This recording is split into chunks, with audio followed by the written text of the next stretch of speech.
ఇంద్రుని సభలో మైమరిచిపోయి నాట్యం చేసినటువంటి పుష్పవతి అనే అప్సరస, అలాగే గానములో తప్పిదములు చేసినటువంటి పులోమన్ అనే గంధర్వుల యొక్క ఇద్దరిని కూడా శపించి పిశాచ యోనిలోకి జన్మించమని శాపం ఇవ్వడం జరిగింది ఇంద్రుడు. అయితే కొన్ని కారణాల వల్ల అనేక బాధలు అనుభవిస్తూ, కొన్ని కారణాల వల్ల ఈ యొక్క ఏకాదశి, మాఘ శుక్ల ఏకాదశి రోజున ఎటువంటి ఆహారం తీసుకోకుండా ఉండడం, అలాగే శరీరం బాధపడుతూ ఉండగా పిశాచ యోనిలో ఉంటే శరీరం ఎప్పుడు కూడా బాధలు అనుభవిస్తూ ఉంటుంది.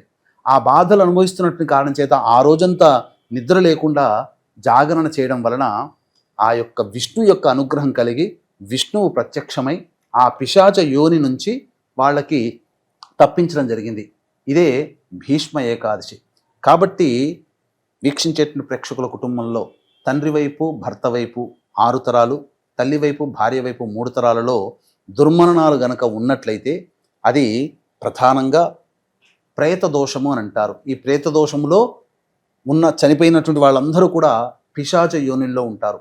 ఈ భీష్మ ఏకాదశి రోజున ఎవరైతే ఈ ప్రేత దోష నివృత్తి చేసుకుంటారో వారి యొక్క కుటుంబ సభ్యుల్లో మరణించిన వాళ్ళందరికీ కూడాను ప్రేత విముక్తి కలుగుతుంది. అందుకనే మన పీఠం ఆధ్వర్యంలో ఈ 29 జనవరి రోజున ప్రేత విముక్తి కోసమై ప్రేత దోష నివారణ కార్యక్రమం జరపబడుతుంది. 28వ తారీఖు లోపల ఎవరైనా కానీ సంప్రదించి పూర్తి వివరాలు తెలుసుకోవచ్చు.